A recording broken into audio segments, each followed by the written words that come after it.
All right, in the next form of two-man kihon work, we're going to look at Tsuki Hazushi. In Tsuki Hazushi, we have a form that's going to actually give ground as the sword comes in.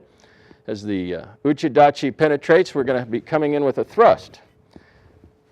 Joman starts in ichimonji nikomai, and this is slightly forward from the center, so some people like to do it straight above their heads. That's a little exaggerated. Right out here in front of the center in a trapping form is great, where he can cover his whole body with it. From this ichimonji nikomai position, uchidachi is obviously going to come in and make a thrusting action.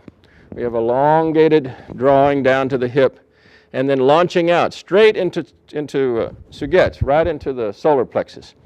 From that strike, Joman is going to make his Tsuki Hazushi is going to come out to the side, rolling back, and make this end of position right here. Now, if you can see slightly, it's just under the edge of my sword. There's a tendency to do this end on, like a blocking thing, like a square position. And if you do it that way, go ahead and make a block.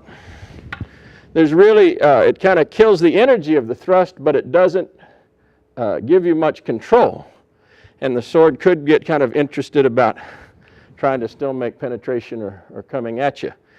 If he takes this and makes a slight wedge shape so that as my thrust comes in, I ride slightly up the jo, up the edge of that jo like a wedge or an inclined plane. Yes, right here. He actually will cause my body rise to be slightly exaggerated. Again, a little Kazushi action. He can draw back on that rise, controlling Hikyotoshi form, and forward he comes to control the eyes. Now, this can be crazy difficult at the start to try to get the feeling of it. So again, I recommend starting with bare hands. As the man's coming into thrust, we want to practice just touching him slightly at the end of that thrust, coming slightly underneath, and just with a little light touch right here. We just want to pitch him up slightly. From there, we would go ahead and use a graduated series of tools, whether it's a shorter stick and a larger stick, a longer stick, until you get up to a jo.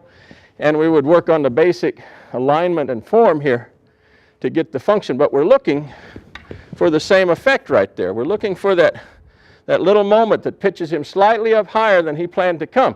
Again, he's targeting right here at sugets. And as that's happening, we're saying, oh, come a little more than you planned there. Little Kazushi. That moment of Kazushi, now he's being nice and pausing there for me, but that moment of Kazushi is what we need to make our transitional action to go to our clearing strike or our Hikyotoshi. So here we are in completion, right there, and to the eyes at the end. So practice it slowly at first, drawing back and making sure we get slightly underneath here, just to cause this little pitch up. Then changing, drawing through, and to the eyes we go. This will give you a very nice feeling for the application of Tsuki Hazushi and for understanding the dynamic of the rise, the fall, the little balance break that tips him just more forward than he planned and more up than he planned, and then the ability to clear it off without a feeling of being pressured. If we come into this with the blocking feeling, with sort of a flat feeling here, then it's really hard psychologically to say, well, I think I'll pull back, because it's going to open a great opening for this sword to just come on in and kill you. But if you get comfortable controlling this with this little rise, I can tell you, it feels like you have a long time to pull off the transition to make your clearing action at the end. So try this with your Tsuki Hazushi, and perhaps it'll help. Thank you. Good.